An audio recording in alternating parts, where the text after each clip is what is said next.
शेतकऱ्याच्या पीक विम्याचा हिशोब आहे का? 700 रुपये या शेतकऱ्याने कुणाकडून तरी उसने घेऊन पीक विमा भरला. 300 रुपये त्याला या पीक विमा भरण्यासाठी बँकेत जावं लागलं, त्यासाठी खर्च झाले.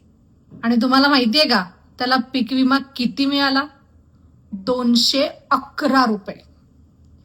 धाराशिव मधला हा प्रकार आहे. धाराशिव मध्ये या शेतकऱ्याची 1.5 एकर शेती आहे. याचा सोयाबीन पूर्णपणे वाहून गेला होता आणि त्याला पीक विमा म्हणून 211 रुपये मिळाले.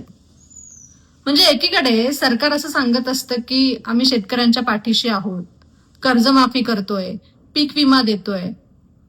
मात्र हा जो शेतकरी आहे, अक्षरशः या शेतकऱ्याची क्रूर चेष्टा सरकारने आणि प्रशासनाने केली आहे असं म्हणायला हरकत नाही. आणि दुसरी गोष्ट म्हणजे हा शेतकरी अपंग आहे.